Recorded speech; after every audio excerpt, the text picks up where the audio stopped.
Hello guys, ഇത് സംഭവം എന്താ വെച്ച് കഴിഞ്ഞാൽ ഇത് ഇവളെ അമ്മേൻ്റെ ഏച്ചിയാണ് അഴീക്കൽ ഭാഗത്തുള്ളത്. അപ്പോൾ അവരെ ഇന്നലെ പൂച്ച കടിച്ചെന്ന് പറഞ്ഞിട്ട് വിളിച്ചതായിരുന്നു. അപ്പോൾ നമ്മൾ ഇന്ന് അങ്ങോട്ടേക്ക് പോയതാണ്. അപ്പോൾ പോയപ്പം കാണുന്ന കാഴ്ച എന്താണെന്ന് വെച്ച് കഴിഞ്ഞാൽ ഈ പൂച്ച 2-3 ദിവസമായിട്ട് ഇവരുടെ ബാക്കിൽ തട്ടുംപുറമായിട്ട് സ്ഥലത്ത് മിസ്സിങ് വരികയാണ്. അപ്പോൾ ഇവർ കണ്ടെത്തിയിട്ട് അതിനെ കീച്ചിട്ട് നടന്നിട്ട് വരാൻ കുറച്ച് നേരം പോയപ്പോൾ ഇവർ അതിനെ എടുക്കാൻ നോക്കിയപ്പോൾ കൈക്ക് കയറി കടിച്ചാളാണ് ആ പൂച്ച. എന്നിട്ട് കുറച്ച് ആഴത്തിലുണ്ട്.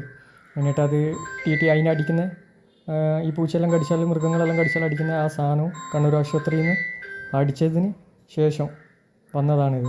അപ്പോൾ എക്സ്റേ എടുക്കാൻ വേണ്ടി പറഞ്ഞു, കാരണം കുറച്ച് ആഴത്തിലായതുകൊണ്ട് എല്ലിൻ്റെ തട്ടീനുള്ള സംശയത്തിൽ. അപ്പോൾ ഒന്നും ആയിട്ടൊന്നുമില്ല. എന്നിട്ട് അവരുടെ അടുത്തേക്ക് നമ്മൾ ഇങ്ങോട്ടേക്ക് പോയതാണ്. അപ്പോൾ ആ ഒരു വീഡിയോ ആണിത്. വിരലിലാണ് കടിച്ചത് മെയിനായിട്ട്. അപ്പോൾ ഇനി ഇതുണ്ട്, വെയിൽ കൊള്ളാൻ പറ്റില്ല, അങ്ങനത്തെ കുറച്ച് കാര്യങ്ങളുണ്ടല്ലോ. അപ്പോൾ അതെല്ലാം പറഞ്ഞു കൊടുത്തിട്ടുണ്ട്. Okay guys.